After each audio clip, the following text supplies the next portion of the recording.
என்ன ஆச்சு? வெளியில இருந்து பாக்குற போது ஓகே என்ன சீரியல் தானே இதுக்கே அழுகுறாங்க அப்படின்றத சொல்றது ஈஸி. பட் ஆனா அந்த சார் சொன்ன மாதிரி வந்து அந்த கேரக்டரா வாழ்றது வந்து இனிமே இந்த வேர்ல்டு இல்ல அப்படின்றது வந்து ஏத்துக்க முடியாத ஒரு விஷயம் இல்லையா? அந்த தருணம் எப்படி இருந்தது உங்களுக்கு? ஆக்சுவலா ஒரு சீரியல் 800 எபிசோட்ஸ் தாண்டி போறதே ரொம்ப பெரிய விஷயம். இப்போதைக்கு சீக்கிரமாவே முடிச்சிடுறாங்க. 800 எபிசோட்ஸ் வரைக்கும் போறப்போ அது இன்டென்ஷனலா இல்லைனாலும் அந்த கேரக்டராகவே நாங்கள் வாழ ஆரம்பிச்சிடுறோம். அது வேணும்ட்டே பண்ணது கிடையாது, தானாகவே எங்களுக்குள்ள வந்த ஒரு விஷயம். அண்ட் எவ்ரி மந்த் அந்த 1 to 15 நாங்கள் 3.5 இயர்ஸாக மீட் பண்ணிட்டு இருக்கோம். எல்லாருமே ஒரு பாண்டிங் கிரியேட் ஆயிடுச்சா. திடீர்னு அடுத்த மாசத்துலேருந்து நம்மளுக்கு ஷூட் இல்லை. ஆக்சுவலாக சீரியல் முடியுதுன்றதை தாண்டி திருப்பி அவங்க எல்லாருமே நம்ம பார்க்க முடியாது அப்படின்றது தான் ரொம்ப ஹெவியாயிடுச்சு. அண்ட் அன்னைக்கு ஷூட் முடியுது, அன்னையோட க்ளோஸ் பண்ணுறோம் அப்படின்றது எங்களுக்கு தெரியாது. ஸோ காலைல போனதுக்கப்புறம் சொன்னோடனே 3.5 இயர்ஸும் அட் அ டைம் மண்டையில் ரிவர்ஸில் ஓடிக்கிட்டு இருக்கு. ஸோ அது என்னால் ஒழுங்காக ப்ராசஸ் பண்ண முடியல.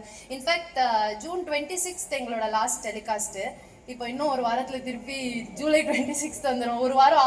ஒரு வாரத்தில் வந்துடும்.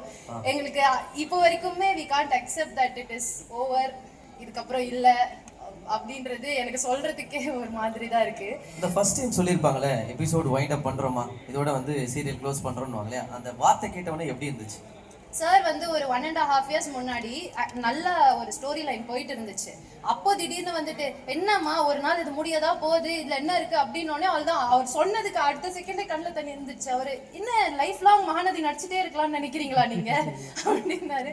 சார் அது நடக்கிறப்போ நடக்கட்டும், நீங்க இப்படி சொல்லாதீங்க, ஒரு மாதிரி கஷ்டமாகுது. அது வேற ஹாப்பியான சீனு, எல்லாம் டவுன் ஆயிட்டோம்.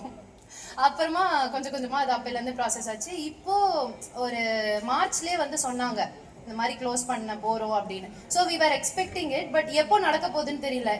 அப்படி பார்த்து என்னைக்கு நடக்குதோ அது கூட தெரியாம போயிடுச்சு. ஸோ அந்த எண்ட் மூமெண்ட் வந்து கொஞ்சம் ரொம்ப கஷ்டமா இருந்துச்சு. They are more like my family. நிறைய விஷயம் நாங்கள் ஷேர் பண்ணியிருக்கோம், நிறைய மெமரிஸ் இருக்குது எங்களுக்கு.